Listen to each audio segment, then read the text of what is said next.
us from Perth in Australia is Joe Siracusa. He's a professor of security and diplomacy at Curtin University. Joe, we've seen this type of standoff around government pay packets before.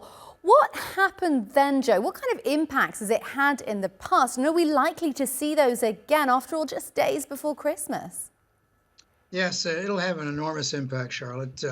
Look, what the government's threatening to do is not pay people, that is, federal employees, and there are about 870,000. They live in many states across the union. They're not all in Washington, D.C. And as you may or may not know, 72% of Americans live paycheck to paycheck. So you're told that for an indefinite period of time, you're not going to receive any money. And last time, I think FBI agents were going to food places, food kitchens for food at Christmas time, and that kind of thing. It's very serious because the FBI is not paid, Homeland Security is not paid, and most federal workers would be sent home. They'll be furloughed, which means you don't get any money, you just go home until we call you back. And some of them are actually forced to work without being paid, such as air traffic controllers. Of course, you could always call in sick, and they can't do anything about that. So, the other thing too is this debt ceiling.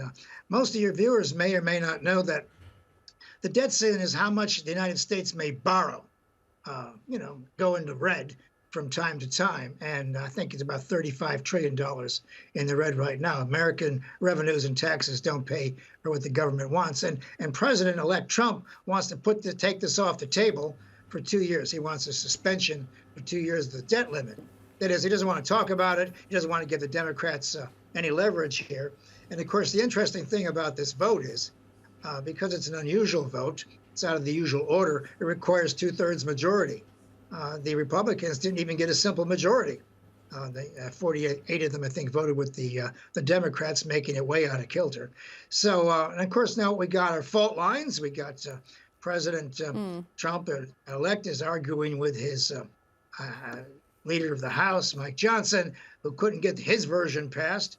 And there are a lot of people out there, particularly those who suffered from the hurricanes and the farmer relief and all the rest of it, who were looking for that funding. A lot of that good funding is now off to the side. And of course, one of the things that really amazed the American people is that this particular emergency package had salary increases for members of Congress. So that's what happens. You get a bill at the end of the year, everybody's putting their favorite clauses in, and sweetheart deals, or what they call pork boiling, all over the place. And I think Elon Musk weighed in on this and said this thing has to be stopped or these people won't be reelected. It's enormous. I'm amazed at how much clout this guy seems to have in such a short period of time. Yeah, I mean, the debt ceiling is an interesting one. Democrats are saying that Trump wants to get rid of this limit on government borrowing so that he can essentially borrow more to fund tax cuts for wealthy people. But that aside, is it a little bit awkward for Trump that despite his win, despite his massive influence, as you say, despite the backing of tycoons like Musk, that the Republican bill didn't pass, in part due to Republicans not getting on board? Yeah, that's the sticking point here. The Republicans have rebelled early. Because you have a majority in Congress, doesn't mean you're going to get your way. In fact, if you have a majority, they're going to fight it among each other. And a lot of these guys and women are fiscal conservatives. They promised their constituents they wouldn't vote to raise the budget or anything like that, and they're sticking to their guns. Now, Trump, of course, is an opportunist. He's looking for some kind of a deal here. He's dealing with people who are sort of weighed down with principles about this.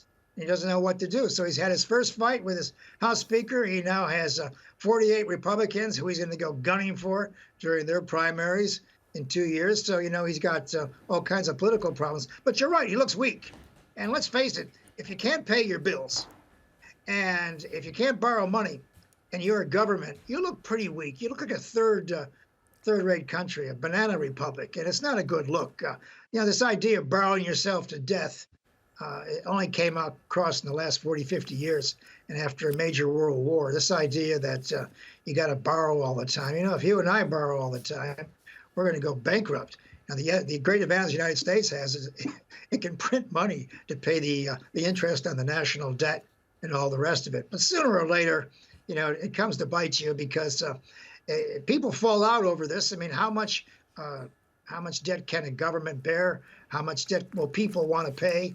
And of course, if ordinary Americans are hurting, that is, if they're not getting their paychecks and their friends are not getting their paychecks, they're going to be very angry. And this is the reason why Pew Research has shown that for 20 years now, Americans in the heartland, that is outside of Washington, don't think Washington will do the right thing. So when a Republican or a Democrat says, well, you know, I'd rather have a shutdown than compromise here, that's not the answer. I mean, Americans are not looking for a shutdown at Christmas time, especially. Yeah, understandably, they'll just want to get paid.